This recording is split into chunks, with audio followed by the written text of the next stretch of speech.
je crois qu'on arrive au terme de notre étude sur l'avènement du royaume.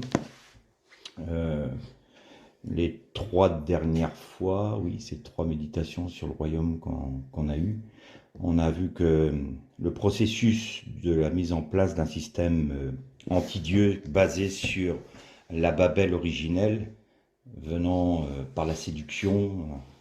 On a vu que la séduction était la porte de la nuit. Les méthodes qu'elle employait pour détourner les enfants de Dieu si possible, et puis également de faire en sorte que les hommes puissent accueillir celui qui est le fils de l'iniquité. On a, à travers les 4 empires mentionnés dans la Bible, on a constaté ensemble que ça correspondait à la Babylone la Grande, c'est-à-dire les 4 empires liés dans un seul et même système mondial. Et puis, pour finir, la dernière fois, on a médité ensemble sur le fait que quelle est la position du chrétien pour tenir ferme, pour rester fidèle dans un temps d'apostasie. Et aujourd'hui, on va méditer sur l'établissement justement du royaume. Alors, je pense qu'on va avoir une partie où on va voir que le royaume de Dieu va supplanter Babylone la Grande, c'est-à-dire les 4 empires. Et notamment, peut-être qu'on va aussi un peu plus forcer le trait sur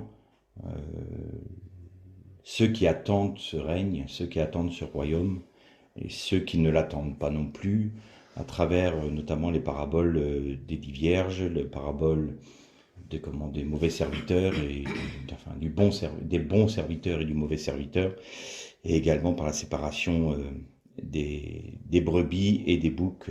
C'est toujours les mêmes, elles sont dans la suite, si vous voulez, dans l'évangile de Matthieu au chapitre 25, vous avez les 10 vierges, vous avez ensuite la parabole des bons serviteurs et du mauvais serviteur, et ensuite la séparation des brebis.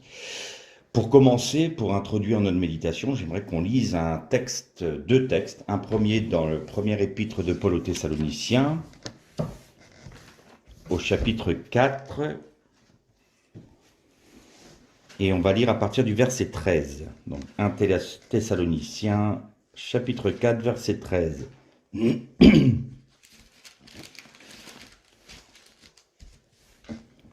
Nous ne voulons pas, frères, que vous soyez dans l'ignorance au sujet de ceux qui dorment, c'est-à-dire de ceux qui sont morts, afin que vous ne vous attristiez pas comme les autres qui n'ont pas d'espérance. En effet, si nous croyons que Jésus est mort et qu'il est ressuscité, nous croyons aussi que Dieu ramènera aussi par Jésus et avec lui ceux qui se sont endormis. Voici en effet ce que nous vous déclarons d'après une parole du Seigneur, nous, les vivants, restés pour l'avènement du Seigneur, nous ne devancerons pas ceux qui se sont endormis, car le Seigneur lui-même a un signal donné à la voix d'un archange, au son de la trompette de Dieu, descendra du ciel, et les morts en Christ ressusciteront en premier lieu. Ensuite, nous les vivants, qui serons restés, nous serons enlevés ensemble avec eux dans les nuées, à la rencontre du Seigneur dans les airs, et ainsi nous serons toujours avec le Seigneur.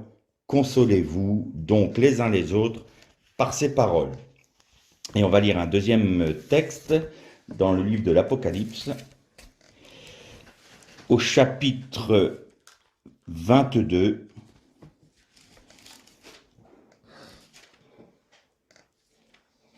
Non, c'est pas le chapitre 22. Non. C'est chapitre 20, pardon. Chapitre 20. Et au premier verset. Donc Apocalypse 20, premier verset. Puis je vis descendre du ciel un ange qui tenait la clé de l'abîme et une seconde chaîne à la main. Il saisit le dragon, le serpent ancien, qui est le diable et Satan, et il le lia pour 1000 ans. Il le jeta dans l'abîme qu'il ferma et scella au-dessus de lui, afin qu'il ne séduise plus les nations jusqu'à ce que les 1000 ans soient accomplis. Après cela, il faut qu'il soit délié pour un peu de temps. Je vis des trônes, et ceux qui y étaient assis fut donné le pouvoir de juger. Et je vis les âmes de ceux qui étaient morts sous la hache à cause du témoignage de Jésus et de la parole de Dieu, et ceux qui ne s'étaient pas prosternés devant la bête ni devant son image, et qui n'avaient pas reçu la marque sur le front ni sur la main. Ils revinrent à la vie, et ils régnèrent avec Christ pendant 1000 ans. Les autres morts ne revinrent pas à la vie jusqu'à ce que les 1000 ans soient accomplis. C'est la première résurrection. Heureux et saints ceux qui ont part à la première résurrection. La seconde mort n'a pas de pouvoir sur eux, mais ils seront sacrificateurs de Dieu et du Christ, et ils régneront avec lui pendant 1000 ans. Quand les 1000 ans seront accomplis, Satan sera relâché de sa prison, et il sortira pour séduire les nations qui sont aux quatre coins de la terre, Gog et Magog, afin de les rassembler pour la guerre. Leur nombre est comme le sable de la mer. Ils montèrent à la surface de la terre, et ils investirent le camp des saints et la ville bien-aimée. Mais un feu descendit du ciel et les dévora. Le diable qui les conduisait fut jeté dans les temps de feu et de soufre, où sont la bête et le faux prophète, et ils seront tourmentés jour et nuit au siècle des siècles. Puis je vis un grand trône blanc, et celui qui y était assis. Devant sa face s'enfuirent la terre et le ciel, et il ne fut plus trouvé de place pour eux. Et je vis les morts, les grands et les petits, debout devant le trône. Des livres furent ouverts, et un autre livre fut ouvert, qui est le livre de vie. Les morts furent jugés d'après ce qui était écrit dans les livres, selon leurs œuvres. La mer donna les morts qui s'y trouvaient, la mort et le séjour des morts donnèrent les morts qui s'y trouvaient, et ils furent jugés chacun selon ses œuvres. La mort et le séjour des morts furent jetés dans l'étang de feu. C'est la seconde mort, l'étang de feu. Quiconque ne fut pas trouvé inscrit dans le livre de vie fut jeté dans l'étang de feu. À travers ces deux textes-là, nous voyons dans le premier le moment où le royaume de Dieu en Jésus-Christ, va être établi sur la terre. Et dans le deuxième passage que nous venons de lire, c'est le même événement. On voit que le royaume de Dieu vient sur la terre pour 1000 ans. Et vous voyez que le règne du Christ sur la terre, sur cette terre-là, c'est juste pour le millénium. Et ensuite viendra les nouveaux cieux et la nouvelle terre. Donc le royaume, l'établissement du royaume sur cette terre, c'est bien le millénium. Et quand on lit le passage du Thessaloniciens, souvent dans nos églises, nous, on s'est arrêté sur l'enlèvement de l'église, en disant c'est quelque chose de particulier. L'enlèvement, heureux ceux qui auront part à l'enlèvement, c'est mieux que ceux qui sont endormis avant, donc qui sont morts avant. Ce n'est pas ce que dit la Bible. Depuis que Jésus est mort sur la croix et ressuscité, nous sommes entrés dans le temps des nations. Ça veut dire que pendant ce laps de temps-là où nous avons vu ensemble que le peuple d'Israël était mis à part, était, entre guillemets, retranché de l'olivier pour que les nations, de manière individuelle, c'est-à-dire que chaque individu, membre des nations, peut se rattacher en Jésus-Christ sur les promesses d'Israël. Et donc nous sommes dans ce temps-là, le temps où Israël est mis un peu sous le boisseau, et de manière à ce que les nations puissent rentrer dedans. Et ce texte que nous venons de lire aux Thessaloniciens, c'est le moment où, j'ai envie de dire, c'est un peu comme pour Noé, la porte de l'arche qui se ferme. C'est-à-dire que le moment où le Seigneur va revenir, le texte nous dit, à un signal donné, au son de la trompette, au cri d'un archange, les morts ressusciteront en premier lieu, c'est-à-dire la première résurrection dont nous parle le livre de l'Apocalypse, ce sont ceux qui sont morts en Christ, donc qui sont sauvés, qui sont appelés à être avec lui pour l'éternité, dans le royaume de Dieu. Et la porte se ferme à ce moment-là, parce que, ça y est, le temps des nations étant fini, ceux qui sont encore en vie vont être enlevés, parce que c'est terminé. Là, le temps est terminé, le Seigneur clôt la porte, c'est fermé, ce n'est plus le temps de la grâce. C'est la fin. Ensuite, le temps qui va rester, c'est un temps pour Israël. C'est-à-dire qu'il faut qu'Israël reconnaisse en Jésus-Christ le Messie. Donc, le temps des nations étant abouti, étant terminé, le Seigneur peut fermer cette parenthèse-là, de manière à reprendre le travail sur le peuple qui s'est choisi, le peuple d'Israël, et il va intervenir dans leur cœur de manière à ce qu'ils reconnaissent. Alors, il y en a qui reconnaîtront le Messie et d'autres non. Ceux qui ne reconnaîtront pas Jésus comme Messie seront retranchés du royaume, feront partie des peuples païens qui n'ont pas accepté Jésus et qui vont pour la, la GN. Et le Seigneur va travailler le cœur de son peuple d'Israël pour qu'il reconnaisse son Messie de manière à pouvoir établir son royaume qui sera de part de Jérusalem sur toute la terre. Donc, l'enlèvement de ce que l'on appelle, nous, dans nos assemblées, l'enlèvement de l'Église, est en fait le terme du temps des nations. Arrivé à ce moment-là, la grâce pour les nations est finie, comme pour Noé. C'est pour ça que Jésus disait, il en sera comme du temps de Noé. Pardon, le temps de la grâce sera terminé. Et donc, il faut qu'on garde ça à la mémoire, et vous notez que dans le texte que nous avons lu aux Thessaloniciens, il est dit au milieu de la nuit. Il y a toujours cette notion de la nuit. Vous avez remarqué en filigrane, depuis nos 3 premières méditations sur le royaume, il y a la porte de la nuit, il y a les ténèbres. Quand Jésus est mort, les ténèbres ont réenvahi la terre, c'est-à-dire qu'il y a une réinitialisation de la création. Mais aujourd'hui, l'esprit de Babylone prenant de plus en plus d'ampleur dans le monde, les ténèbres se répandent sur notre monde. Et on va lire le texte de Matthieu concernant les paraboles des vierges, et vous allez voir qu'il est dit à un moment au milieu de la nuit. Et vous vous souvenez du texte de Luc que l'on a lu ensemble, quand de 2 qui sont dans un même lit, de 2 qui sont en train de moudre au moulin et de 2 qui sont dans un champ, c'est « et cette nuit-là ». Il y a toujours cette notion de nuit. Donc le retour de Seigneur ne va pas se faire comme beaucoup le croient ou le prêchent. Il va y avoir un grand réveil mondial qui va faire en sorte que toutes les nations vont reconnaître Jésus, Israël aussi, et ça va être merveilleux, ça va être magnifique. Le Seigneur va pouvoir établir son royaume parce que tout le monde aura cru en lui. Ça, c'est complètement ubuesque et ce n'est pas biblique du tout.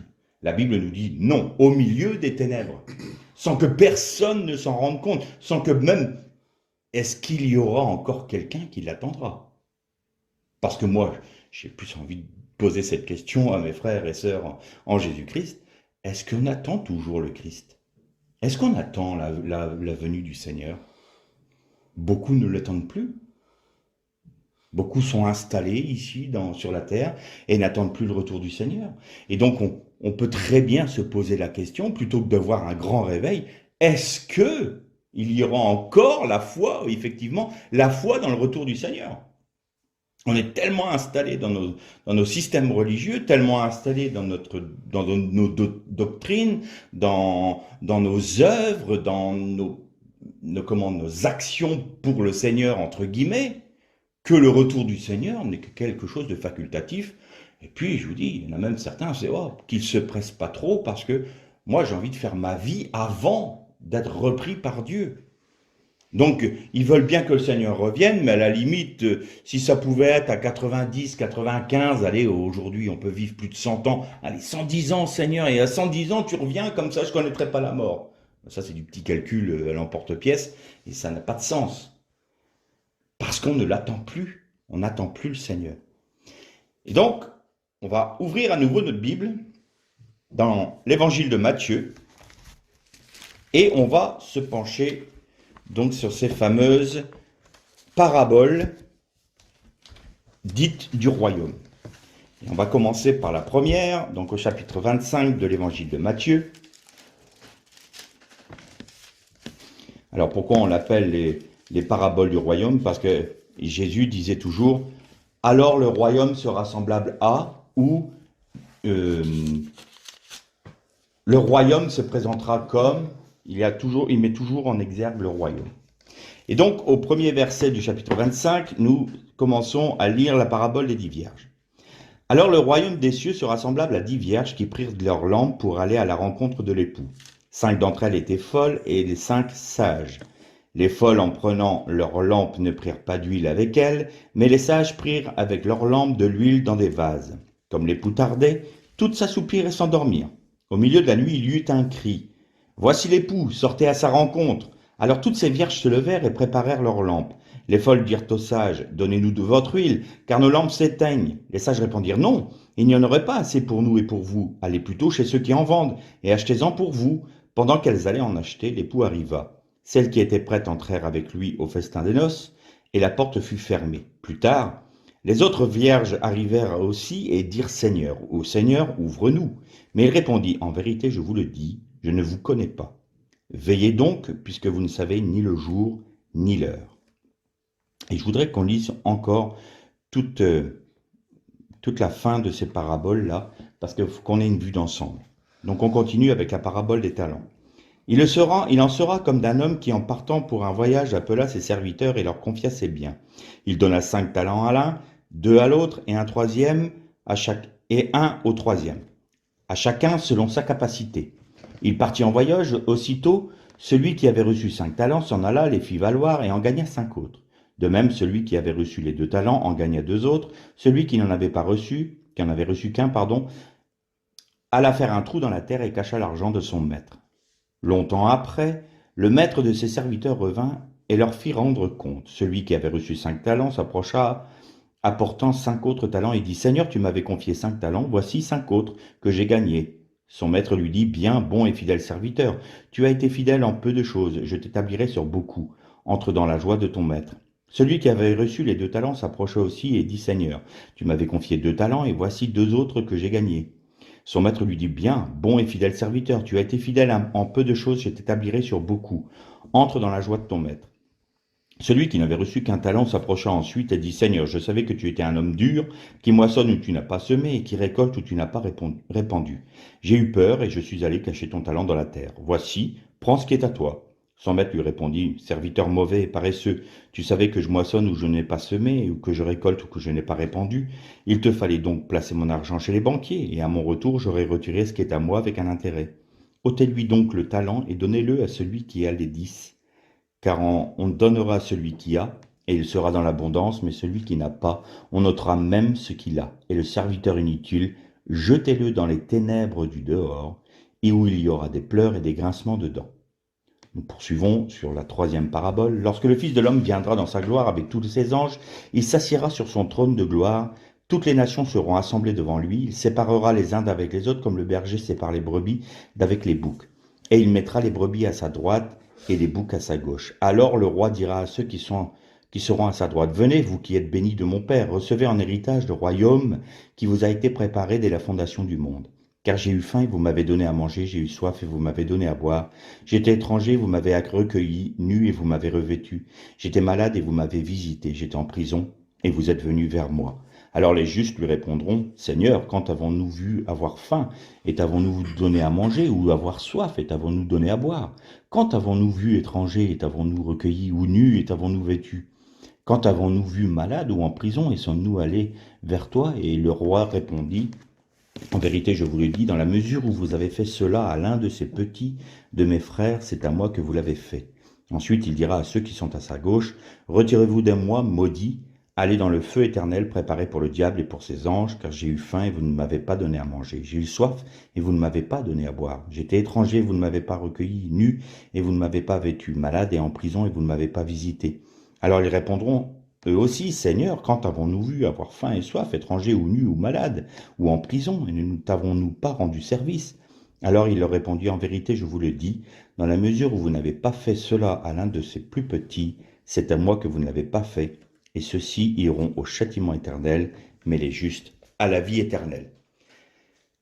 Très intéressant ces 3 passages, parce que c'est trois personnages différents. Vous remarquerez que dans la parabole des Vierges, il n'est pas dit qu'elles furent dans un endroit où il y avait des grincements de dents ou dans les ténèbres, qu'il n'y avait pas de cette notion de punition finale. Dans la 2e partie de la parabole, on constate que le mauvais serviteur qui avait reçu un talent de la part de son maître, ne s'en était pas préoccupé, et lui était jeté dans les ténèbres, là où il y aura des grincements de dents et des pleurs. Et la 3e catégorie, la 3e partie, on voit que ceux qui n'ont pas voulu faire des œuvres, entre guillemets, c'est-à-dire reconnaître le Seigneur Jésus dans les nations, sont pour l'AGN, pour le feu éternel, ce que l'on a vu dans le texte de l'Apocalypse. Alors, qu'est-ce que ça veut dire? Qui sont toutes ces personnes-là? Parce que souvent, il y a beaucoup de mélanges. J'ai beaucoup entendu de messages d'enseignements concernant les 10 vierges en disant que les 5 sages étaient les vierges sauvées, que les autres étaient perdus. Le mauvais serviteur, ben, il est perdu aussi. En fin de compte, il y a plus de perdus que de sauvés. Mais là, je crois qu'il faut prendre la parabole dans son ensemble, dans tout ce chapitre-là, pour pouvoir déterminer qui est qui. Alors, on va commencer par la parabole des vierges. Vous notez que ce n'est pas 12 vierges. C'est pas 6, c'est pas 4, c'est 10. Et 10 a toujours, dans l'hébreu, une connotation particulière, c'est le nombre de Dieu. Si vous voyez le 1, le 10, le 100 et le 1000, c'est des nombres qui sont toujours rattachés à Dieu. Pourquoi je peux dire que dans l'hébreu, en prenant l'évangile de Matthieu, parce que tout le monde va me dire oui, sauf que les évangiles ont été écrits et toute la Nouvelle Alliance a été écrite en grec. Non, pas toutes. L'évangile de Matthieu était écrit en hébreu. Et je pense que la majorité des évangiles étaient écrits en hébreu, mais il y a eu traduction en grec parce que c'était la langue officielle de ce temps-là. Donc, l'évangile de Matthieu, d'ailleurs, est un des seuls évangiles où nous pouvons trouver des traductions, des textes originaux en hébreu. C'est le seul évangile qui est comme ça. Donc là, on sait quel mot Matthieu a employé pour parler de ces paraboles-là. Et donc, vous avez deux fois 5, j'ai envie de dire. 5 vierges folles, 5 vierges dites sages. Et c'est la lettre E qui est la 5e lettre de l'alphabet hébraïque. Et au milieu, vous avez un Vav. Ça rappelle quoi? Le tétragramme. Yud et Vav et, c'est le tétragramme. Et donc, ça montre bien que c'est bien l'épouse du Christ. C'est bien des âmes rachetées. Elles sont toutes vierges. Il n'y a pas de souci à ce niveau-là. Elles sont toutes de Dieu. Et le Vav est toujours une lettre qui va lier deux choses. Le Vav, le symbole du Vav en hébreu proto-sinaïque, c'est un clou. Et donc c'est quelque chose qui va lier. Et vous avez donc 5 liés par un Vav. Ça veut dire une chose, ça veut dire que en Christ, elles sont unies. Mais elles ont une différence. C'est qu'il y en a 5 qui sont dites sages, mais en réalité, c'est pas ce terme-là. Le terme sage, c'est tevuna. Elles étaient, alors, les vierges en hébreu, c'est betulot. Alors, il y a plusieurs termes en hébreu. Il y a alma, mais il y a betulot. Betulot a une notion de désert, c'est-à-dire qu'elles n'ont jamais été touchées. C'est vraiment des personnes pures. Elles ont été purifiées. Elles n'ont pas été souillées. Elles sont vierges, vraiment vierges, quelque chose de pur. C'est la connotation qu'il y a. Et donc, les sages, c'est des betulot tevuna. Et tuvnit, ça a une connotation très particulière en hébreu. C'est à l'image d'eux. Elles sont bâties. En fait, le texte hébreu, c'est betulot benot tevuna. Donc, elles ont benot, c'est du verbe bana, qui veut dire bâtir. Elles ont été construites à l'image d'eux, en fonction d'eux, à la ressemblance d'eux. C'est exactement le texte. Donc, ça veut dire sage, c'est vrai, mais il y a cette notion de rendu semblable à l'image d'eux. Elles ont pu, être rendues identiques à qui? Eh bien, à l'époux. Et là, ça nous rappelle un texte de Colossiens. Nous sommes rendus de gloire en gloire à l'image du Christ. Et donc, ces 5 vierges dites sages, c'est ce terme-là qui est employé. Benot, Tevuna, bâtie à l'image de l'époux. Et les autres vierges, c'est Bana Kessel. Et Kessel, elles sont construites, c'est le même terme, construites, mais Kessel, c'est perdu en quelque sorte, ne sachant plus ce qu'elles sont. Et c'était précisément ce que dit le texte hébreu. Ce sont des vierges qui ne savent plus qui elles sont. Et ça nous rappelle le passage de Bereshit dans la Genèse où Dieu dit à Adam, « Mais où en es-tu? Où en es-tu, Adam? Où es-tu » Eh bien, je me suis caché parce que j'ai vu que j'étais nu et j'ai eu peur. Et donc, ces 5 vierges-là ne savent plus ce qu'elles sont, ne savent plus ce qu'est leur vocation. Elles ont perdu la vision de leur vocation.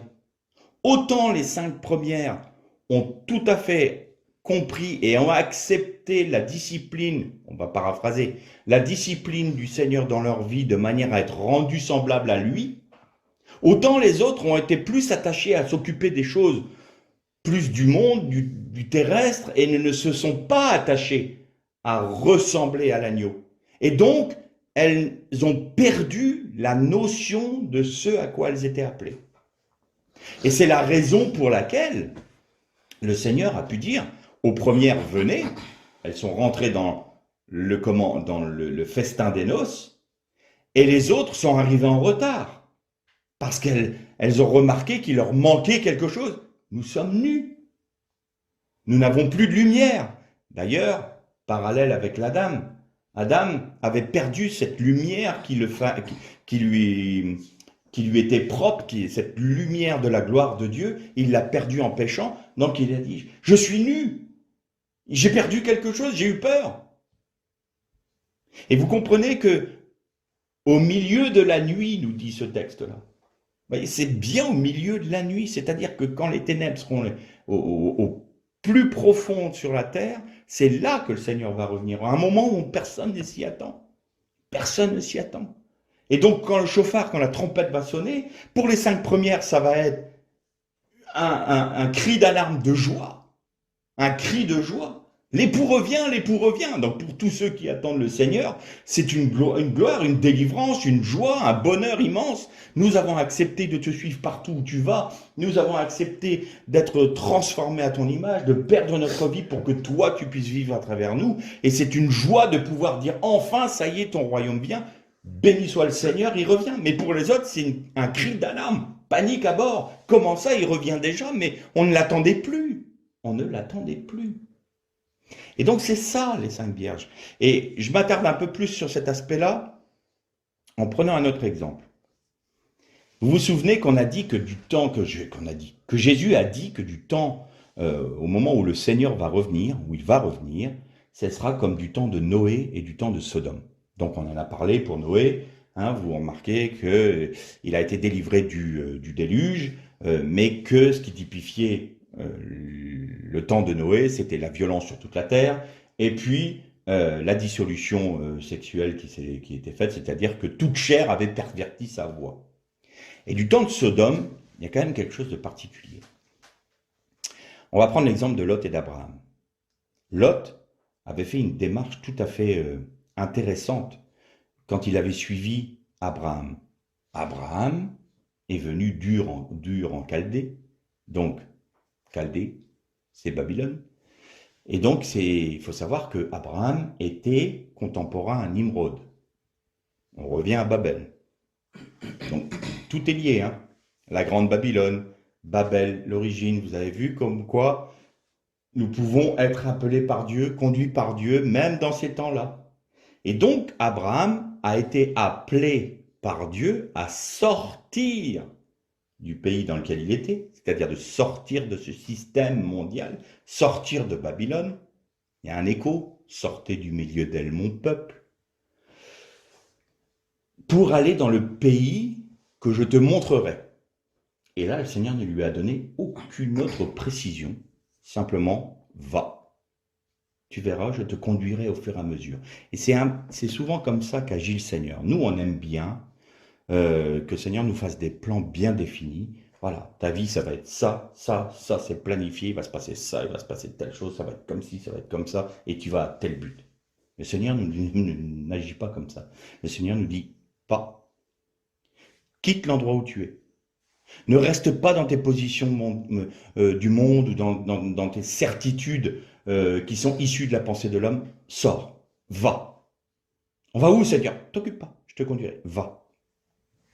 Et Abraham a obéi. Et on peut penser que ça s'est fait comme ça, tranquillement et tout ça, mais vous savez que dans les sages d'Israël disent qu'Abraham, à ce moment-là, vous savez qu'il y a cet épisode où il a été détruire les térébintes de son père Abraham. Il a tué les idoles. Il a détruit, pas tué, mais détruit les idoles de son père, parce que ça devait être un fabricant d'idoles, justement. Et à cause de cela, Nimrod l'a jeté dans une fournaise avec son frère. Et alors, en premier lieu, il a jeté Abraham dans la fournaise. Et Abraham a été délivré. Ça, c'est la tradition juive qui nous le dit, parce que la Bible ne nous en parle pas fondamentalement, pas explicitement, mais les textes hébraïques anciens révèlent cet aspect-là, qui n'est pas reporté dans la Torah. Et donc Abraham avait été jeté dans la fournaise, on retrouve un peu ce que Daniel a vécu quelque temps après, et il a été délivré. Et donc son frère Haran a pensé que, puisqu'Abraham, mon frère, a été délivré, ce n'est pas grave, je n'ai aucun risque, je vais le soutenir. Et Nimrod a dit, puisque tu soutiens ton frère Abraham, je te jette également dans la fournaise. Et Haran est mort. Et c'est la raison pour laquelle Abraham a pris son fils Lot pour venir avec lui, et Lot a accepté. Donc, vous voyez que ça ne s'est pas fait d'une manière... c'est pavé de pétales de rose, tout s'est bien passé. Pas du tout. Hein. C'était Nimrod. Nimrod n'était pas un tendre. Et donc, du coup, Abraham s'en va. Et il prend Lot avec lui. Et puis, Dieu bénit Abraham, Dieu bénit Lot. Et donc, ils marchent, et ils arrivent sur les hauteurs de la fameuse montagne qui est un peu la colonne vertébrale d'Israël.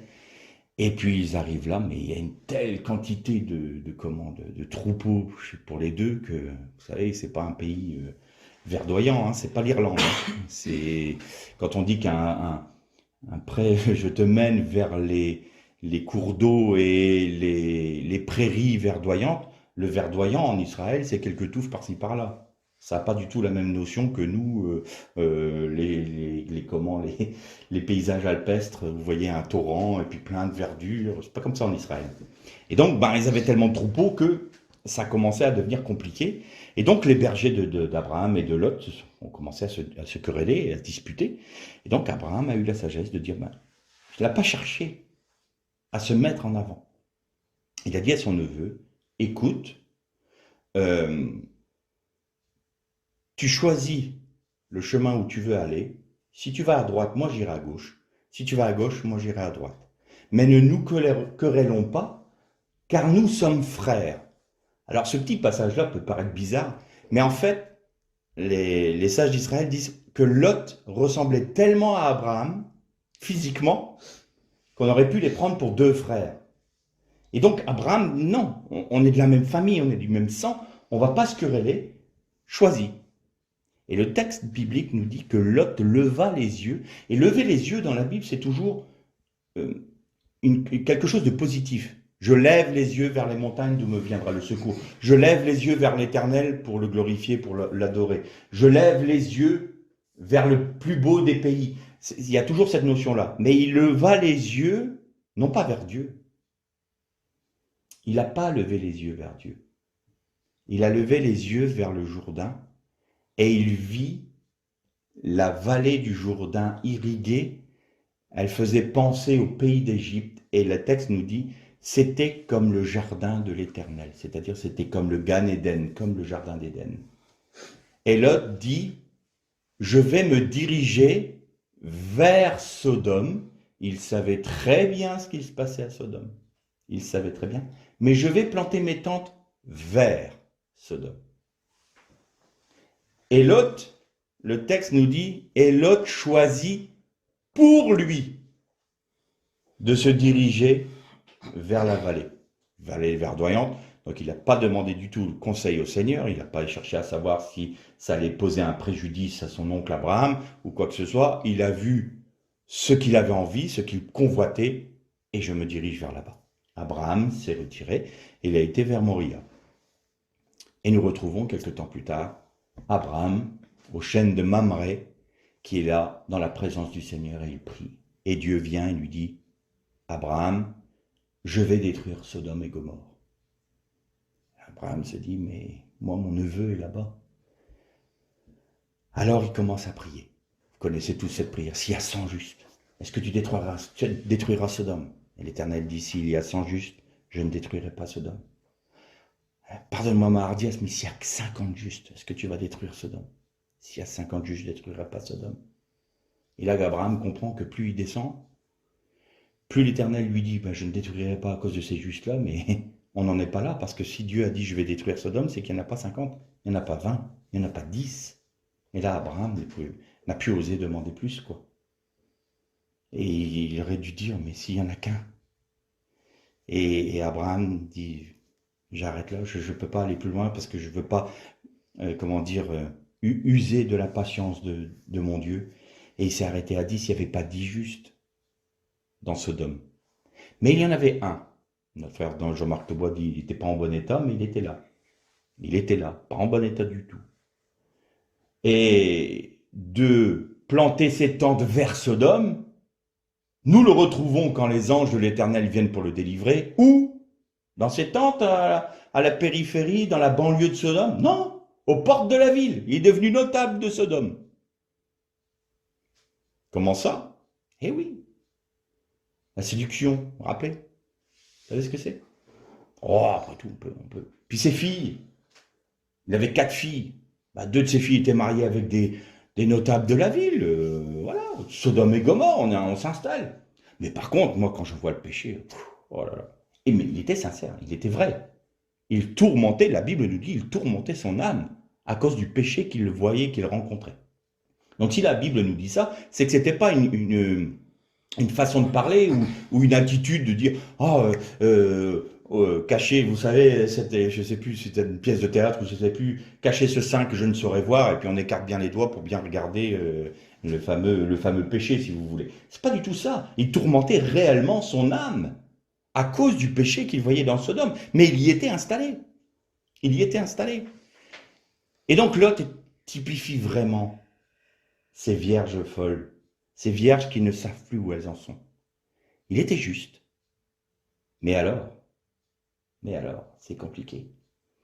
Et pendant qu'Abraham était, lui, dans la présence du Seigneur, qu'il était au bénéfice des promesses de Dieu, il y a quand même une chose étonnante. Lot était installé dans un endroit paradisiaque, c'était le jardin d'Éden. Et Abraham était resté sur sa montagne. Et le Seigneur lui avait dit, va vers le pays que je te montrerai. Et puis il a dit à Abraham, tu vois tout le pays que tu vois là, autour de toi. Monte sur cette montagne et regarde tout le pays autour de toi. C'est le pays que je donnerai à ta descendance. Abraham n'avait pas de fils encore. Et le Seigneur ne lui a pas donné le pays. Le Seigneur ne lui a pas donné en héritage ce pays. Le seul héritage qu'a eu Abraham, c'est son tombeau. C'est le seul endroit qu'il a eu à lui. C'est sa tombe. On pourrait se dire, il a tout raté dans sa vie. Il a tout raté. Et vous allez voir, on va aller plus loin. Et donc Lot, il y a 2 anges de l'Éternel qui vont le voir. Il dit, Lot, maintenant le Seigneur va détruire Sodome. Prends toute ta famille, tu ne prends rien d'autre et vous vous sauvez. Prends ta femme, tes filles et sauve-toi. Et moi, j'ai toujours été interpellé par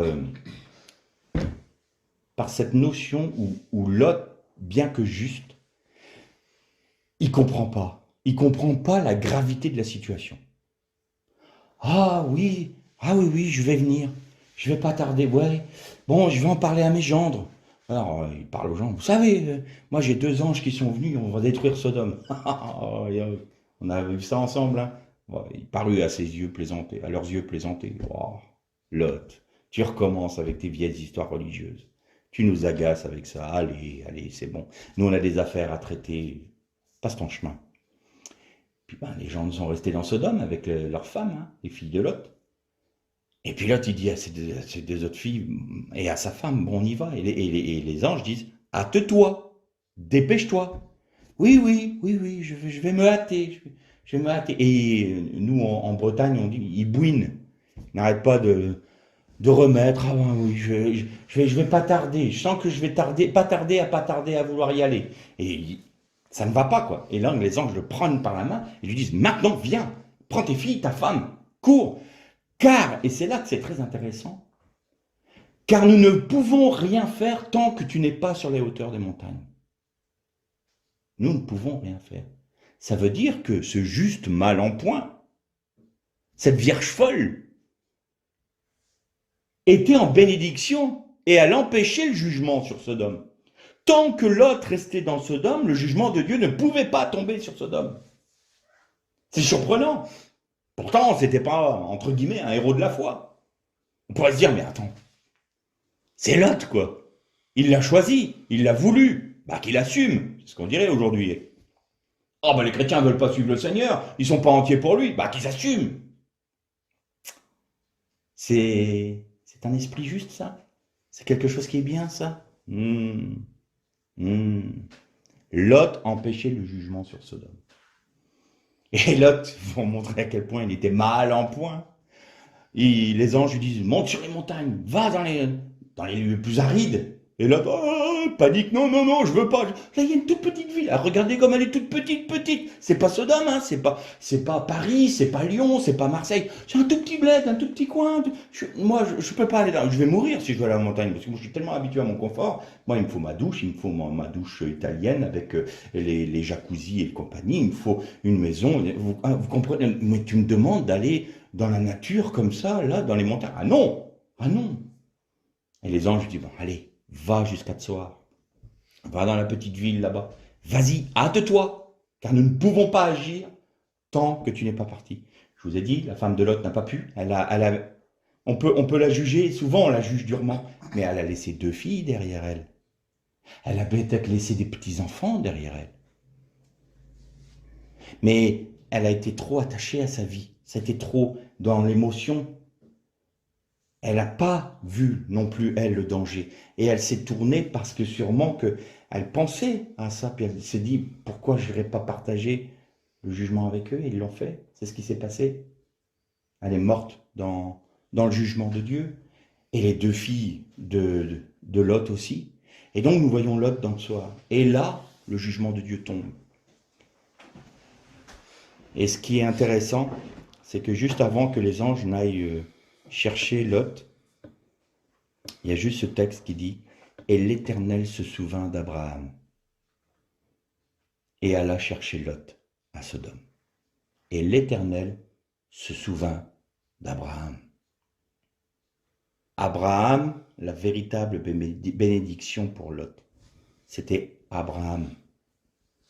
Bien que Lot, tant qu'il était présent dans Sodome, empêchait le jugement de Dieu, mais pas parce qu'il était juste, mais à cause d'Abraham.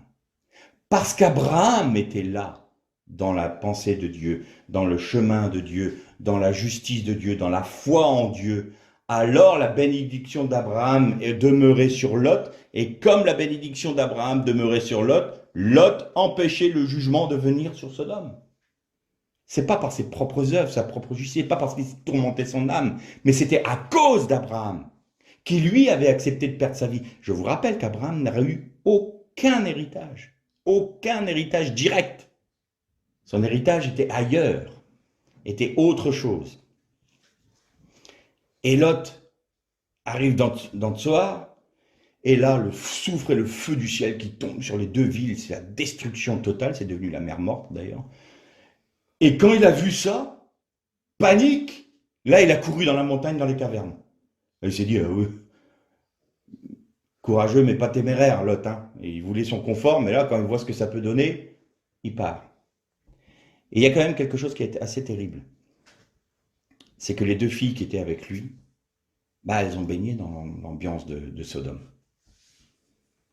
Et comme il n'y avait pas de mari pour elles, puis qu'elles voyaient qu'elles s'est retrouvée dans la montagne toute seule et puis qu'il n'y avait rien, elles ont enivré leur père pour avoir des enfants de lui.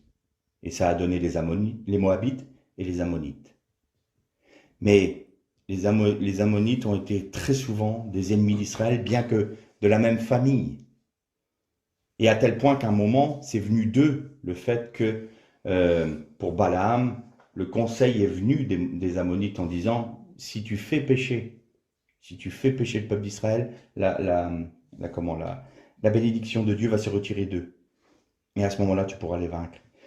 Vous voyez que la Vierge folle qui était Lot, l'image de la Vierge folle qui était Lot, elle va engendrer des choses comme ça. Elle va engendrer les Ammonites. Elle va engendrer les Moabites. Qu'est-ce que j'entends par là? Eh bien, prenons l'exemple on va paraphraser, on va réactualiser tout ça pour nous. Dans l'Église, on avait vu au moins 2 catégories de personnes. Il y en a une, c'est des apostats.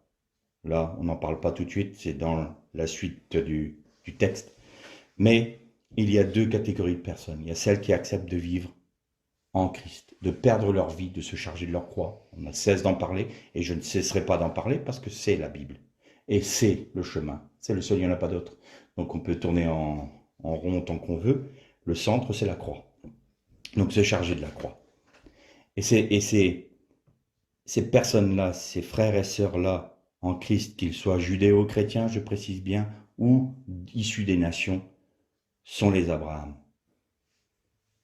Et vous voulez trouver cette catégorie de personnes dans le livre de l'Apocalypse, ben vous prenez le chapitre 2, le chapitre 3, vous lisez les 7 lettres aux 7 églises d'Asie, et vous trouvez les vainqueurs. Les vainqueurs, c'est les Abraham. Les vainqueurs, toutes les promesses qui ont été données à Jésus, au Fils de l'homme, ils sont bénéfices d'exactement les mêmes promesses. J'écrirai sur eux le nom de la Nouvelle Jérusalem, j'écrirai sur eux le nom de mon Dieu. Ils seront ils seront une colonne dans le temple de mon Dieu. Ils pèteront les nations avec un sceptre de fer. Tous ces attributs-là, ils auront un vêtement blanc, de fin lin pur. Tous ces attributs-là, ce sont les attributs du Christ. Ils sont rendus à l'image du Christ. Ils sont l'épouse du Christ. Ils sont l'épouse du Christ. Et alors les 5 vierges folles, ce sont ceux qui sont remplis de compromis. Ils ne veulent pas de la croix. Ils veulent bien du salut, mais ils ne veulent pas de la croix. Ils veulent bien des bénédictions, mais ils ne veulent pas mourir à leur vie. Ils veulent bien vivre dans l'Église, être au bénéfice des grâces, au bénéfice de la communion fraternelle, au bénéfice des guérisons, au bénéfice de la joie du salut. Mais quand il s'agit de perdre leur vie, c'est-à-dire de ne pas aller vers Sodome, de ne pas aimer les choses du monde, de ne pas vivre dans le compromis, ah oui, mais on ne peut pas aller jusque-là. C'est ce qu'on appelle les chrétiens équilibrés, entre guillemets. Il y a des choses bien dans le monde, il y a des choses qui ne sont pas bien, donc ça, on ne va pas les prendre parce qu'on va tourmenter nos âmes à cause de ça. Mais tout de même, tout n'est pas mauvais. On n'est pas obligé d'être complètement, très, vous avez vu le vieil Abraham sur sa montagne là-bas, il est sous les chaînes de Mamré. Mais ce gars-là, il est un peu extrémiste, vous ne trouvez pas? Il ne met pas les pieds dans une ville. Hein. Il n'a jamais été à Sodome, jamais été à Gomorrhe. Tout de même. Vous imaginez cet homme-là, l'envergure spirituelle qu'il a, s'il évangélisait Sodome et Gomorrhe? Il y aurait un grand réveil dans Sodome et Gomorrhe. Non, il n'y aura jamais de réveil dans Sodome et Gomorrhe. Parce que le monde ne se convertira jamais, dans son ensemble. Parce que le monde n'est pas voué à ça. Parce que vous croyez que la grande Babylone va vouloir se convertir au Christ?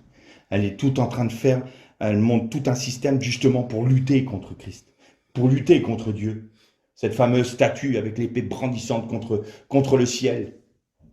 Vous pensez qu'ils vont vouloir se tourner vers Dieu? Non, non, le monde ne se convertira pas. Non, il n'y aura pas un méga géant réveil. Ça n'existera pas, ça. Parce qu'au milieu des ténèbres viendra l'agneau, viendra l'époux. C'est au milieu des ténèbres, pas dans la grande joie d'un grand réveil mondial. Ça n'a pas de sens. Et donc, celles qui sont remplies de compromis, qui sont là, brinque-ballantes, elles sont toujours faibles. Ah, j'essaie de lutter contre tel péché, mais j'y arrive pas, frère, vous savez, c'est difficile. Mais donne ta vie à Christ. Vous croyez? Ah, mais je vais perdre ça, j'ai pas envie de perdre mes enfants. Alors, c'est légitime, mais j'ai pas envie de perdre ma position sociale, j'ai pas envie de ceci, j'ai pas envie de cela. Oui, je comprends ce que vous dites, mais quand même, ça, c'est un peu extrême, quoi. C'est un peu extrême. Ben, vous savez pourquoi les églises sont pas jugées? Relisez les sept lettres aux sept églises. Et le Seigneur dit, d'abord, il commence par euh, se positionner. Je suis celui qui marche au milieu des sept chandeliers. Je suis celui qui tient l'étoile du matin et qui tient le chandelier de ton église. Je suis celui, l'alpha et l'oméga. À chaque fois, il se positionne. Je suis le Seigneur. Il fait un état des lieux de l'église à laquelle il parle. Donc, il va reconnaître les côtés positifs, mais il va savoir souvent y avoir des côtés négatifs, sauf pour Smyrne et Philadelphie. Et il dit, mais il y a parmi toi des personnes qui sont contre, par exemple, on va donner un exemple, contre la doctrine des Nicolaïtes. Au vainqueur, je donnerai. Ou le vainqueur sera. Vous voyez un peu la notion? Ce que j'ai contre toi soit, mais tu as pour toi que, il y en a qui sont comme ci, d'autres qui sont comme ça. Ce sont les vainqueurs qui sont au milieu, ceux qui sont sans compromis. Et si le jugement de Dieu ne tombe pas, c'est parce que eux sont dedans. Alors, vous allez me dire, alors c'est quoi ces vainqueurs-là? C'est une troupe d'élite, c'est des super génies spirituels, c'est des géants de la foi. On aime tous ces grands mots-là. Oui, moi je serai un vainqueur dans l'église parce que moi je veux gonfler les pectoraux, puis moi je mérite. Non, non, non, le vainqueur c'est Abraham. Qu'est-ce qu'il a eu comme héritage sur le pays d'Israël? Son tombeau. Bon, ça donne envie? Vous voulez être vainqueur? Alors, je vais être un peu bizarre. Souvent, quand on essaye de vendre quelque chose, on montre les côtés positifs du produit en essayant de taire un peu les côtés négatifs. Et ben moi, je vais faire le contraire. Je vais vous montrer ce que c'est que d'être un vainqueur. Un vainqueur, c'est celui qui ne va pas aller où il veut. Un vainqueur, c'est celui qui ne va pas faire ce qu'il veut. Un vainqueur, c'est celui qui ne va pas dire ce qu'il a envie de dire. Un vainqueur, c'est celui qui ne va pas aller là où il a envie d'aller. Un vainqueur, c'est celui qui va être mal compris. Un vainqueur, c'est celui qui va être jugé par ses frères, qui va être jugé par le monde, qui va être attaqué par Satan. Un vainqueur, c'est celui qui n'aura aucun héritage ici-bas. Il y a des chrétiens qui vont avoir des grâces que lui n'aura pas. Un vainqueur n'est pas là du tout pour être un héros. Un vainqueur est simplement là pour être ce que nous dit la parole. Vous prenez le chapitre 14 de l'Apocalypse, il est dit qu'il y a 144 000 issus de toutes les nations. Ce sont les rachetés de toutes les nations. Ils sont purs, sans tache. Ils chantent un cantique nouveau, le cantique de l'agneau. Ce sont les prémices de Dieu. Les prémices de Dieu. Le vainqueur n'est simplement que les prémices de Dieu pour toutes les nations. Et vous avez dans le chapitre 7 de l'Apocalypse une autre fois 144 000. Et là, c'est des 12 000 des 12 tribus d'Israël. Et là aussi, ce sont les prémices du peuple d'Israël. Vous avez vu? Pour Israël, pour les nations. Ce sont des prémices. C'est-à-dire que nous sommes là, non pas parce qu'on va être reconnu. Le vainqueur ne va pas être reconnu. Le vainqueur ne va pas, on ne va pas le regarder comme quelqu'un de super, super spirituel, un héros de la foi. Non, non, non, non, non. On va le mépriser, on va le critiquer, on va le mal juger. Mais parce qu'il est là, et parce que son seul héritage, c'est Christ, et parce que sa seule vision, c'est le Christ, et parce que son seul plaisir, c'est de satisfaire le cœur de Dieu, et parce que son seul but dans sa vie, c'est de faire ce que Dieu lui demande, et d'être ce que Dieu lui demande d'être, en perdant sa propre vie, en acceptant volontairement de dire à Dieu, non pas ma volonté, mais la tienne, que m'importe ce que tu me demandes, c'est ce que toi tu veux que je ferai. Alors, à cause de ces personnes-là, l'ensemble du peuple est au bénéfice de la grâce de Dieu. Ils sont simplement là pour prendre les coups pour que tout le monde soit au bénéfice de la grâce de Dieu. Vous voulez une autre image, les vainqueurs? On va prendre dans le peuple d'Israël. Vous avez les Lévites. Les Lévites, relisez, cherchez l'héritage terrestre qu'ils avaient en Israël, les Lévites. C'était où? Vous avez la tribu de Juda, tribu d'Asser, tribu de Dan, tribu de Manassé, tribu de Benjamin. Elle est où la tribu de Lévi? Il n'y en a pas. Ils n'avaient pas de terre. Ils n'avaient pas d'héritage. Leur héritage était ailleurs. Et qui était en train de porter l'opprobre du Christ dans le fond du Jourdain quand le peuple traversait pour conquérir le pays de Canaan? Eh bien, c'était les Lévites. Et vous savez que l'arche d'alliance, le Aaron, c'est un cercueil. Ils portaient la mort en eux. Dans le fond du Jourdain. Quelle grâce d'être un Lévite, hein? Nous, ce qu'on voit, c'est une berge boueuse. Tout le peuple est en train de passer, ça y est, ils sont rentrés dans le pays. Ils voient le pays coulant de lait et de miel. Ils voient les grappes énormes de raisins. Et nous, qu'est-ce qu'on voit? Une berge boueuse. Et jusqu'à ce que tout le peuple soit passé, les Lévites sont restés dedans, portant l'opprobre du Christ, rajoutant, je paraphrase, rajoutant en eux-mêmes aux souffrances du Christ. Ce que nous dit Paul. En fait, un vainqueur, c'est celui qui laisse la mort agir en lui pour que la vie agisse dans ses frères. Vous voyez qu'on ne juge pas. Hein. On n'est pas en train de dire « Ah, bah ceux-là, ils ont choisi le compromis, qu'ils assument. » Non, non, non. Je vais mourir pour toi. Je vais accepter l'opprobre du Christ pour toi, pourvu que tu sois sauvé, pourvu que tu sois en dehors de la malédiction. Et vous remarquerez une chose dans la parole de Dieu, il y a toujours la même chose, même s'il n'y a qu'un seul juste. Noé était le seul juste dans cette génération. Il a été sauvé. Lot était le seul juste à Sodome. Il a été sauvé. Mais à chaque fois, il y avait un Abraham. Dans les églises, il y a ce que le Seigneur appelle les vainqueurs. Les vainqueurs, on a toujours envie de dire, parce que nous, on a cette image d'Épinal, les vainqueurs, c'est les super-héros. Non, non, non, non, non. Le vainqueur, c'est celui qui laisse la mort agir en lui pour que la vie agisse dans ses frères. C'est ça le véritable vainqueur. Et donc, vous notez que dans la parabole des 10 vierges, là, vous avez ces deux catégories. Et donc, l'ensemble va être sauvé. Seulement, l'ensemble ne régnera pas. Ceux-là seuls qui font la volonté de mon Père, dit Jésus. Ça, c'est l'héritage des vainqueurs. Le règne, c'est l'héritage des vainqueurs. Pas des autres. Parce qu'il y a quand même une justice de Dieu. Et le Seigneur a dit à ses disciples, « Il y a plusieurs demeures dans la maison de mon Père. Si ce n'était pas le cas, je vous l'aurais dit. » Qu'est-ce que ça veut dire, plusieurs demeures dans la maison de mon Père? Les sages d'Israël disent qu'il y a 7 cieux. 7 ciels, plus précisément. 7 ciels. Il y a des hiérarchies. Dans les anges, il y a des hiérarchies. Eh bien, là, ça va être pareil.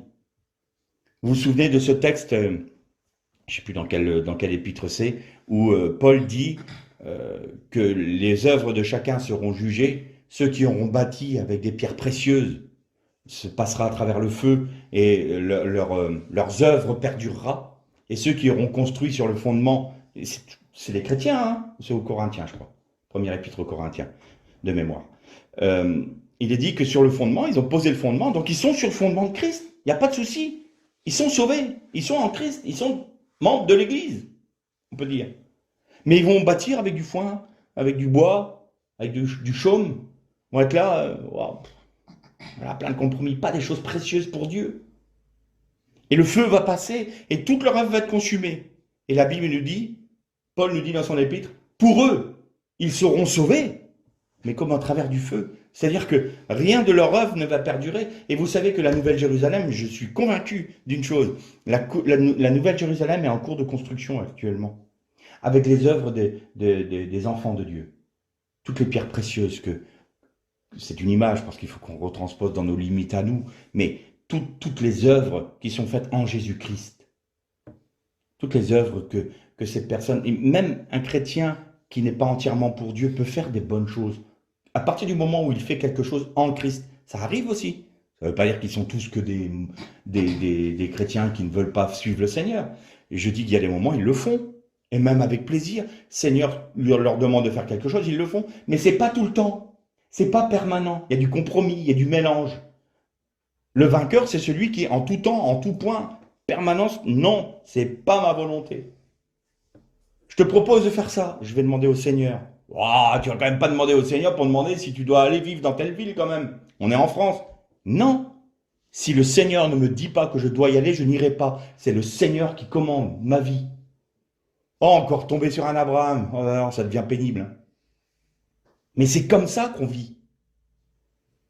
Ah, tu veux acheter cette maison, mais vas-y, c'est l'occasion, regarde. Actuellement, financièrement, c'est une super affaire, fais-le. Le Seigneur m'a dit non. Le Seigneur t'a dit non. Il est fou, ce gars-là. Il est fou, ce gars-là. Il demande au Seigneur pour acheter une maison, il demande au Seigneur pour acheter une voiture, il demande au Seigneur bientôt pour acheter son pantalon. Oui, et alors? Ma vie ne m'appartient pas, elle appartient à Dieu. Vous voyez qu'on n'est pas compris, qu'on est mal jugé? Eh bien, toutes ces pierres précieuses qui sont apportées construisent la Nouvelle Jérusalem. C'est quoi la Nouvelle Jérusalem? C'est l'épouse du Christ. Vous voyez dans Apocalypse 22, et je vis la Nouvelle Jérusalem descendre du ciel, et c'était l'épouse du Christ parée et prête pour les noces de l'agneau. C'est ça. À chacun sera rendu les œuvres. Et vous voyez que dans la suite de la parabole, vous avez les deux serviteurs fidèles. Ça a fructifié. Vous avez vu le fruit que ça a apporté? Eh bien, il y en avait qu'un 5 talents. Il en a rapporté 5 autres. Un autre 2 talents. Il en a rapporté 2 autres. Et puis, il y en a un autre qui fait partie de l'église, là. Il y a une petite assemblée, là, où il y a les bons serviteurs. Puis lui, il dit, moi, je ne connais pas le Seigneur. La preuve qu'il ne le connaît pas. Moi, j'ai entendu dire que tu étais un maître dur, méchant. Tu vas récolter là où tu n'as pas semé. Tu es voleur et méchant. On connaît le même Seigneur, nous. Tu es sûr que tu connais le Seigneur? Et quand il y a le jugement qui arrive, donc, rentre dans la joie de ton maître, celui qui a rapporté 5 autres talents, parce qu'il le connaissait, le Seigneur. Et puis il a voulu plaire au Seigneur et faire en sorte que sa vie soit remplie de fruits, les œuvres, les pierres précieuses pour la Nouvelle Jérusalem. Pareil pour celui qui a eu 2 talents. Mais celui qui s'en moquait du talent, il s'en est moqué du talent que le Seigneur. C'était un appel qu'il avait. Le Seigneur l'appelait tous les jours dans le sein de l'Église. Vous savez, les apostats, la 3e catégorie de personnes qu'on trouve dans les églises, dont on a parlé il n'y a pas longtemps. Ceux qui sont apostats, qui ne veulent même pas entendre parler du Seigneur. Ils avaient un appel, ils avaient un talent, ils avaient quelque chose de confié pour le Seigneur pour qu'il puisse avoir une vie fructueuse. Non, eux, ils l'ont enterré, ils ont dit, hey, tu reprends ce qui est à toi, moi je veux rien avoir avec toi. Ok, tu n'auras rien à voir avec moi. Que celui-ci soit rejeté dehors, là où il y aura des pleurs, des grincements dedans. Et la 3e partie de la parabole, là c'est les nations. C'est les nations qui sont jugées. Et ceux qui auront porté du fruit sont les brebis qui seront à la droite. Du fruit, ben, tu m'as donné à manger, tu m'as donné à boire, tu m'as vêtu, tu as été me visiter en prison.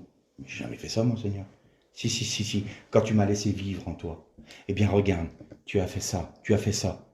Mais ça, je l'ai fait comme ça parce que je trouvais normal. Mais oui, vous vous rappelez ce que je disais quand notre coupe déborde? C'est notre vie normale. La vie du Christ devient notre vie normale et on déborde, donc on donne. Et les autres en sont au bénéfice. Nous sommes là dans la mort, dans la croissance de la vie du Christ en nous. Et les fruits ne sont pas pour nous, sont pour les autres. La parole va fructifier en nous, va grandir, croître en nous. Mais les fruits que la parole va faire porter dans nos vies, c'est pour les autres. Et c'est ça que le Seigneur leur dit.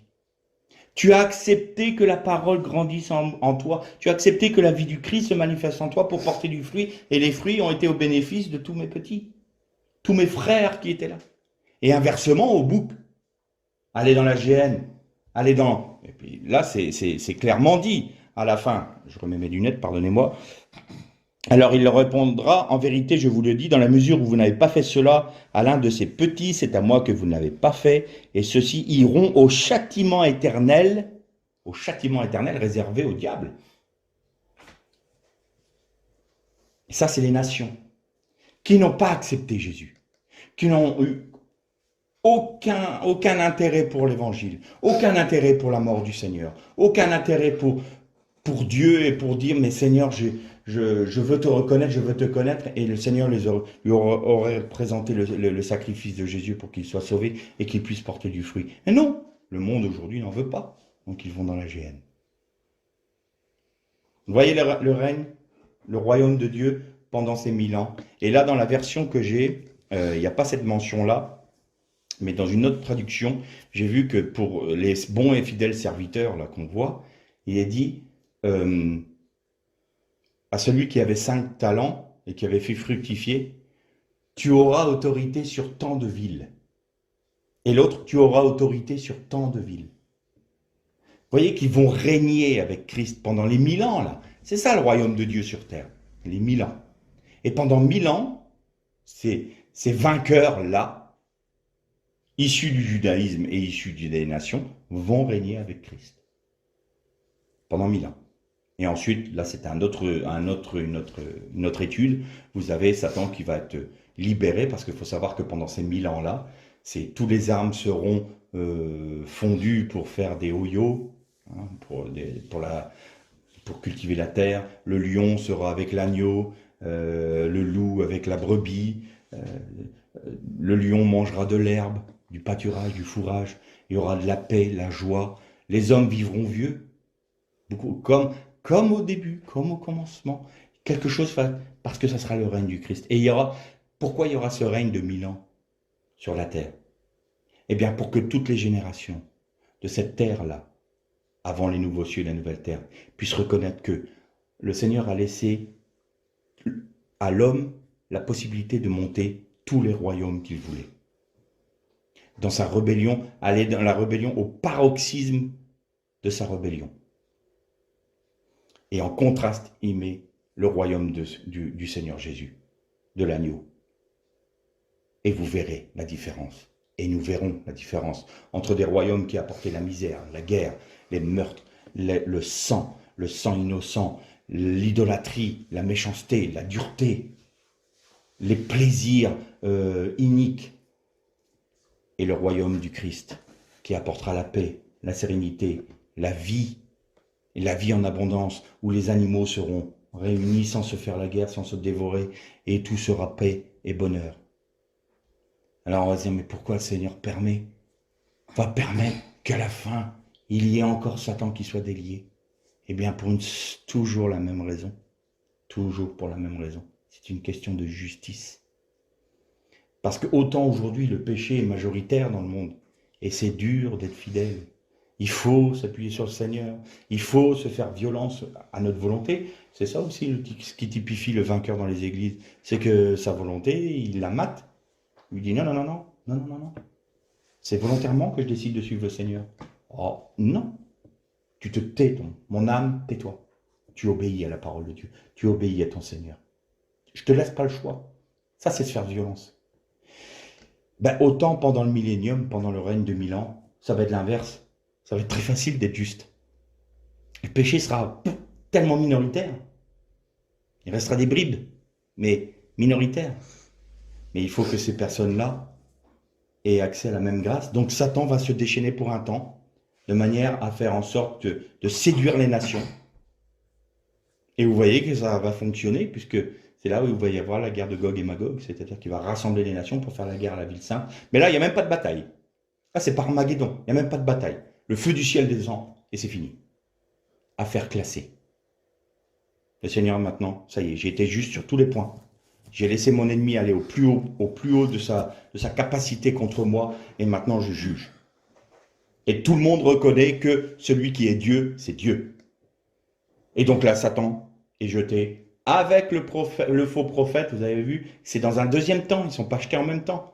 Il y a la bête et le faux prophète, donc la Babylone la grande, le système mondial plus le faux prophète sont jetés dans les temps de feu déjà, avant la résurrection, la deuxième résurrection des morts. Et donc, le dernier passage que l'on a lu là, concernant les boucs et les brebis, c'est la deuxième résurrection, où toutes les nations sont jugées. Et après, il nous dit la Bible, il ne fut plus trouvé de place pour la terre et les cieux, ils furent roulés, la terre fut consumée, et c'est la nouveau cieux, la nouvelle terre. Et là, concrètement, la nouvelle création qui a été accomplie en Jésus-Christ au moment où il est mort, va avoir son application concrète dans les nouveaux cieux et les nouvelles terres. Pourquoi? Parce que là, la nouvelle terre sera non soumise au temps. Relisez le texte, il n'y aura ni lune ni soleil. Seule la gloire de Dieu illuminera la terre.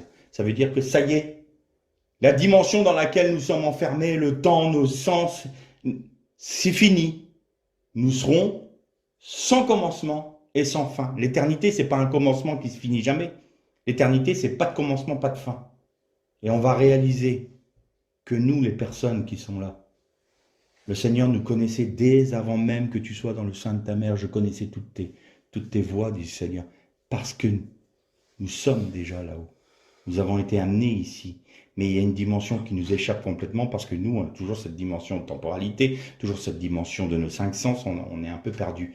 Eh bien, on va réaliser que c'est bien plus grand qu'on peut encore l'imaginer, mais on n'a pas la capacité intellectuelle ou spirituelle de l'appréhender. Ce que dit Paul, je parle comme un enfant, je discours comme un enfant, mais quand je serai auprès de Dieu, tout me sera dévoilé. Donc c'est à ça qu'on est appelé.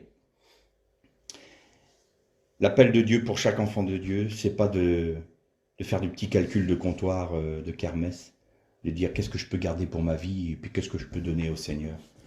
On va faire un petit panaché, on va faire un petit compromis, on va faire un petit équilibre. Non, il faut que nous soyons des Abraham, il faut que nous soyons des Asmonéens, que celui qui a du zèle pour l'Éternel et pour sa Torah me suive. Il faut que nous soyons des Paltiaou, pardon, la famille de Paltiaou, qui du temps de Manassé à continuer à honorer Dieu. Il faut que nous soyons ce prêtre dans le temple du temps d'Antiochus où il a caché l'huile de la menorah parce qu'il savait qu'un jour le culte du temple serait rétabli et que le temple serait nettoyé de toutes ses souillures. Soyons des hommes et des femmes de la prophétie. Soyons des hommes et des femmes entiers pour Dieu, complètement ancrés en Dieu. Soyons des vainqueurs en Christ, sachant que notre héritage n'est pas maintenant, n'est pas ici-bas. Nous n'avons aucune part ici. Ce n'est pas notre intérêt. Nous voyons le règne, nous. Et le règne, ce n'est pas parce que nous voulons régner, dire comme ça j'aurai une position, non. Parce que la mort qu'on va vivre aujourd'hui là sur la terre, ça va être pour que mon frère à côté vive. Mais il ne mérite pas. Il prie jamais, il ne s'occupe pas de Dieu, il ne s'occupe pas de la volonté de Dieu. Que t'importe. La mort agit en toi pour que toi, tu puisses avoir la vie. Ça, c'est l'esprit du Christ. Le Seigneur n'a pas attendu qu'on se repente avant de donner sa vie. On était pourris jusqu'à la moelle au moment où il est mort sur la croix. Il n'a pas attendu, ne serait-ce que un seul regard vers lui pour faire comprendre qu'éventuellement, on pourrait accepter son sacrifice. Non. Il est mort pour nous. La mort agit en lui pour que la vie agisse en nous. On va vivre les mêmes choses. Est-ce que le Seigneur, le disciple n'est pas plus grand que son maître? On va être pareil. C'est ce qu'il nous demande, perdre notre vie pour que nos frères puissent vivre et que nous soyons en bénédiction pour l'ensemble non seulement de nos frères dans les églises qui sont un peu parfois brinque-ballantes et tout ça, mais même pour le monde qui nous entoure, pour notre pays, pour notre nation, pour notre région. Vous savez que je suis convaincu qu'il y a des jugements qui ne tombent pas sur les pays mauvais comme le sont nos pays occidentaux, parce qu'il y a des hommes et des femmes qui sont fidèles, parce qu'il y a un juste, parce qu'il y a un Abraham qui se tient sous les chaînes de Mamré pour prier, pour empêcher que la malédiction tombe tout de suite, afin que le temps des nations puisse être clôturé. Mais le jour où le temps des nations va être fini, et que l'enlèvement va avoir lieu, et que la parenthèse et la porte du temps des nations va être fermée, là le jugement va tomber. Là le jugement va tomber, parce qu'il n'y aura plus d'Abraham, il n'y aura plus de vainqueur,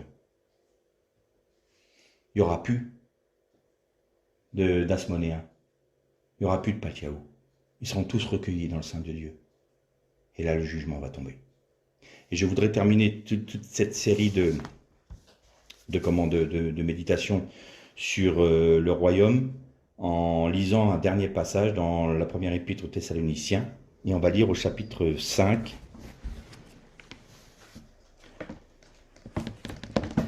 Et au verset 1er. Pour ce qui est des temps et des moments, vous n'avez pas besoin, frères, que vous en écrive, car vous savez vous-même parfaitement que le jour du Seigneur viendra comme un voleur dans la nuit.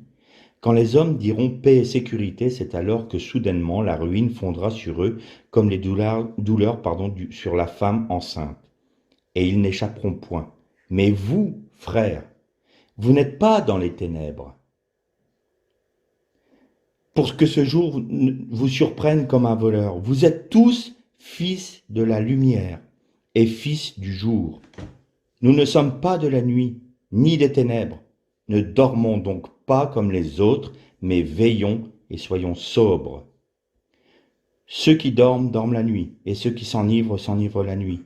Mais nous qui sommes du jour, soyons sobres, revêtons la cuirasse de la foi et de l'amour, ainsi que le casque de l'espérance du salut, car Dieu ne nous a pas destinés à la colère, mais à la possession du salut par notre Seigneur Jésus-Christ, qui est mort pour nous, afin que, soit que nous veillions, soit que nous dormions, nous vivions ensemble avec lui.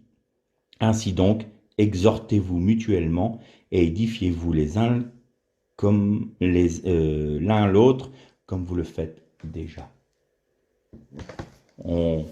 Je trouve que ce texte clôture très bien la série de méditation. On a parlé des ténèbres, on a parlé de la nuit, on a parlé de la crainte qui venait de ceux qui vivaient dans les ténèbres et de la non-crainte de ceux qui vivaient dans la lumière. Nous sommes des fils de lumière, donc soyons des vainqueurs. L'appel qu'il y a, je ne crois pas du tout, une seule seconde, que toutes les églises auront la capacité d'être des vainqueurs. Il ne faut pas croire que l'ensemble de l'église sera vainqueur. Mais en son sein, il en faut. Autrement, le jugement de Dieu tombe. Et chacun est appelé à en être un. Chacun est appelé à devenir un Abraham, à être un vainqueur de cette église, à être un Asmonéen, à être un Paltiaou. Tout le monde a le même appel. Mais tout le monde n'y répond pas. Qu'est-ce qu'il en est pour nous? Que le Seigneur vous bénisse.